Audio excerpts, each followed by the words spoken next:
Hey everybody, it's Brooke with the Buttered Home and welcome to My Messy Kitchen. Today we have a sweet, delicious, no-bake recipe to share with you. Today we're going to be showing you how we make our no-bake drop praline pecan cookies. So stay with us.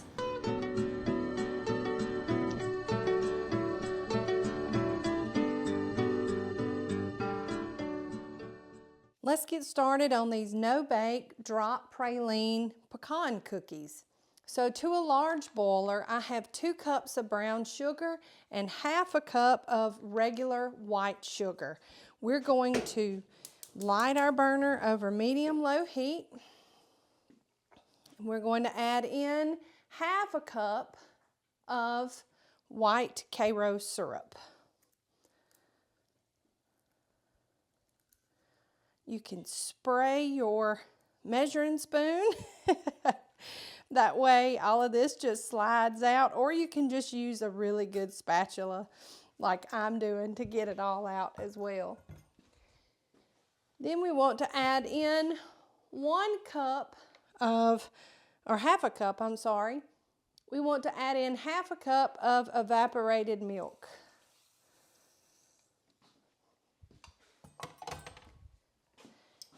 Now we will just melt the sugars and the syrup in that evaporated milk. Now we have half a cup of butter that I have cubed, and we're going to add that in as well. And I am using salted butter, so that way we won't have to add any salt to the recipe. Now once that butter melts, it'll help continue to break down the sugars, and we'll be making candy. We'll just continue to stir until everything is melted and broken down. And we're doing this over medium heat now. I have increased the heat to medium so that it would help move things along. While it's not absolutely necessary, one helpful thing to have is an internal thermometer or a candy thermometer so that you can check the temperature of our candy as it bakes. We also have a sheet pan fitted with parchment and a cookie scoop ready to go. Here we have 2 cups of unsweetened flaked coconut, and we have 2 cups of chopped pecans and some vanilla, and we'll be adding all of this after our candy comes to temperature. Now that butter has started to melt, and we've started a little boil around the sides. So I like doing this with a spatula so that we can keep the sides cleaned off. And we just want this to come to a boil once the butter is completely melted. So over medium heat, that will start here before long. Now that butter is just about melted. Now I'm going to scrape down the sides one last time. Then we're going to leave this alone and let it start to boil. And it should only take just a couple of minutes. And we're going to have our thermometer ready so that we can keep an eye on the temperature. We only want it to reach the soft boil stage, which is somewhere between 230 and 240 degrees. And right now we're at about 150, so we'll keep that nearby. Okay, we are almost at 235. I'm going to pull it at about 235. I'm going to keep my thermometer in there.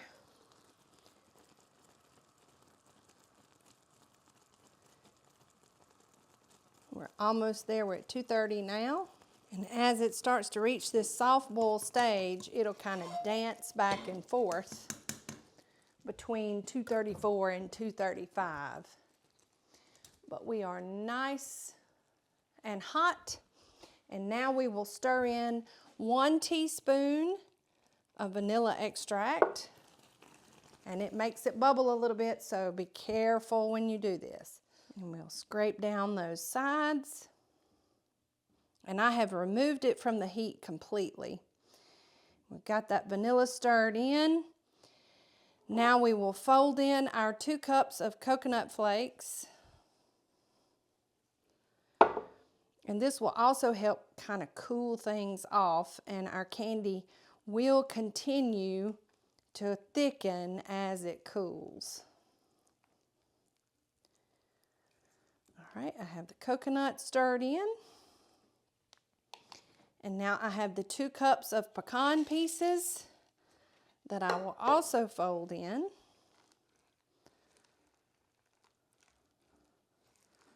And this will help stiffen it up as well. Get all those pecans.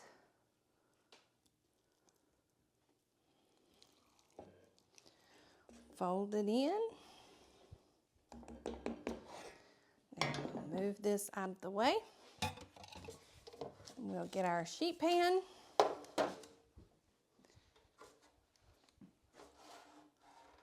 And we will use our 2 tablespoon scoop to scoop out the candy into little mounds on our prepared parchment. Now we will take a little fine sea salt and sprinkle just a little bit over the top of each cookie. And these will go in the refrigerator to cool for 1 hour. So we'll finish the rest of these and then we'll be back to taste one, so stay with us. So we finished about an hour set time. It's kind of humid in here, so when I take them out of the refrigerator, they get really sticky. So if it's humid in your house like it is and tends to be in mine, and you keep them stored in the refrigerator, if they do get sticky, just pop them in the freezer. You can keep them in the freezer and they'll still be just fine. But we have finished that hour setup time, and I'm gonna swap overhead so you can see how perfect they are. And trust me, you know, I've already had one. So I'm gonna take a bite and show you how good they are.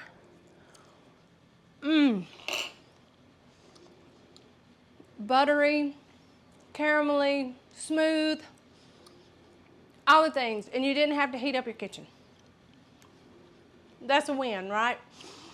They're delicious. Like I said, you can store them in the freezer. That'll allow them to firm up just a little bit more. They'll last up to a week in the fridge like this, but they might be sticky unless your refrigerator is really cold. When you take them out, sometimes if you're serving them at a party, you might just want to freeze them for about 30 minutes beforehand. That way they won't be as sticky. You can also serve them on parchment or wax paper, and removing them makes it a lot easier. But a lot of no-bake cookies like this tend to come to room temperature, but they're still good, even if you have to eat them with a fork, in my opinion. This recipe, like all of our others, can be found at thebutteredhome.com. We would be honored if you gave us a visit. We work real hard to supply you with these free recipes to get you in the kitchen and falling in love with cooking, whether it's the 50th time or the 50,000th time. We enjoy what we do here and love sharing it with you. Make sure you're following us on all of our social channels. You never know when we're going to pop in. We're always crazy and make a mess and have a lot of fun, and we want you there for it. Also, if you want all of our videos in one convenient place, head over to YouTube, search for The Buttered Home, and when you find it, ding the bell and hit the subscribe button so that you can be notified when we drop new videos like this one. Got lots of pecan praline cookies to eat. Big D is happy. He has a big sweet tooth, or 10, so he'll be in heaven with these. So from all of us here at The Buttered Home to your home, we sure love y'all. Bye.